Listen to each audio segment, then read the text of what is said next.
Buen día, yo soy el licenciado Asdrúbal Arión Díaz Becraft, soy director de verificación y cumplimiento normativo del YAPA. El día de hoy vamos a ver la normatividad aplicable en materia de adicciones en su marco general. Dentro del marco general, primero encontramos la Constitución Política de los Estados Unidos Mexicanos, la Constitución Federal, donde en su artículo cuarto nos habla directamente de lo que es el derecho fundamental a la salud. La Constitución Política de la Ciudad de México igualmente lo contempla en su artículo noveno, donde ya prácticamente nos habla de lo que se refiere a las adicciones y a las situaciones de la salud. Otra normatividad que a nosotros nos incumbe es la Ley General de Salud en materia federal, la Ley de la Ciudad de Salud de la Ciudad de México y la Ley para la Atención Integral del Consumo de Sustancias Psicoactivas de la Ciudad de México. Es importante destacar que esta normatividad se rige por principios y preceptos establecidos en la Ley de Procedimiento Administrativo de la Ciudad de México, ya que el área que yo represento contempla todo un procedimiento administrativo que se lleva a manera de juicio. Otra normatividad que nos rige a nosotros es la ley del Instituto de Verificación Administrativa de la Ciudad de México y la ley de gestión de riesgos de protección civil de la Ciudad de México. Esta ley en particular es importante toda vez que esta regula la forma en que los centros de atención de adicciones deben de cumplir para que puedan operar de manera correcta y se protejan los derechos humanos de los usuarios. Asimismo, es importante señalarles que toda esta normatividad en materia de adicciones está regulada por la norma oficial mexicana 028-2009, que es en materia de prevención, tratamiento y control de adicciones.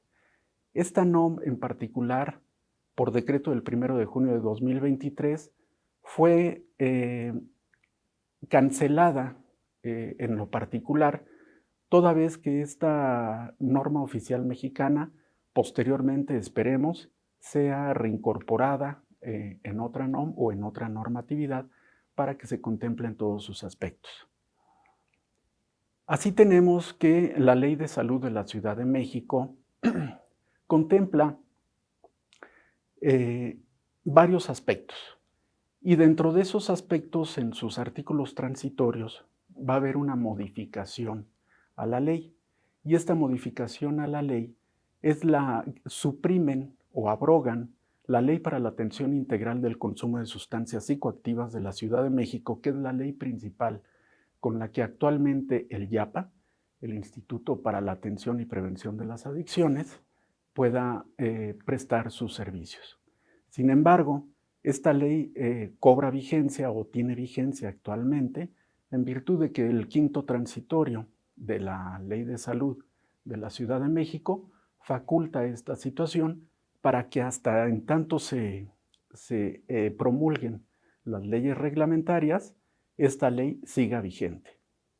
En este entendido tenemos que la Ley de Atención Integral para el Consumo de Sustancias Psicoactivas de la Ciudad de México es una ley de carácter general, de orden público, social, que contempla todos los aspectos normativos para dar cumplimiento tanto a los centros de atención de adicciones como la protección a los usuarios de estos centros.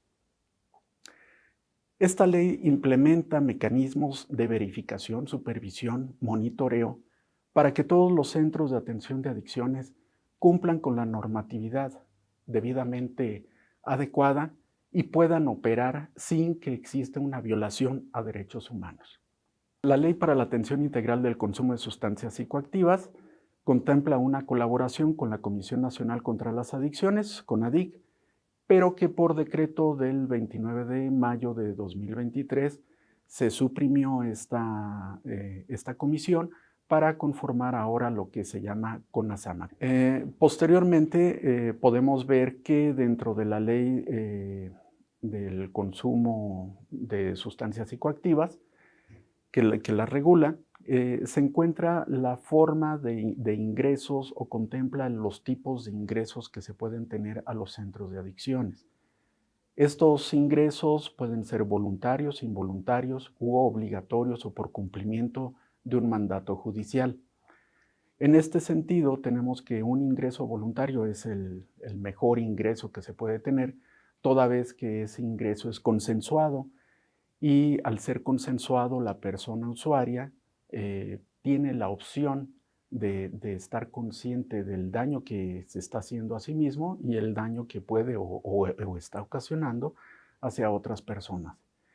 El ingreso involuntario es aquel que está condicionado cuando la persona usuaria se hace daño a sí misma o hace daño a terceras personas y se ordena un ingreso involuntario.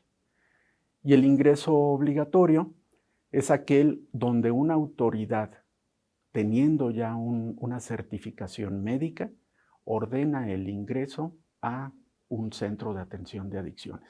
Y finalmente, los ingresos dentro de un proceso judicial.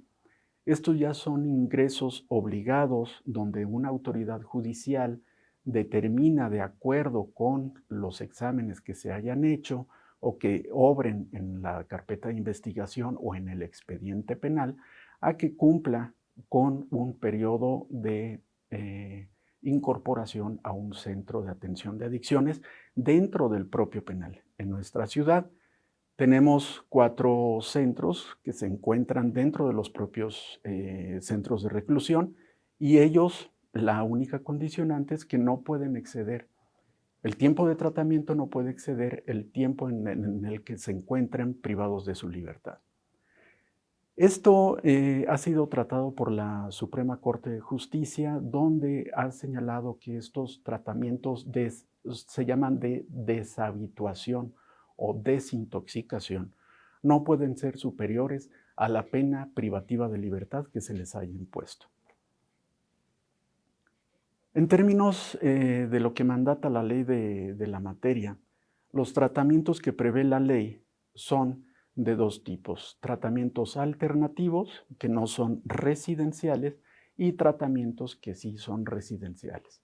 Los tratamientos no residenciales se llaman también tratamientos ambulatorios, que son tratamientos de atención de urgencias, ambulatorios, que pueden ser centros mixtos o profesionales ya, o ambulatorios de ayuda mutua, ¿sí? Y los que no se encuadran en estos supuestos son, obviamente, centros de atención residencial, ¿sí?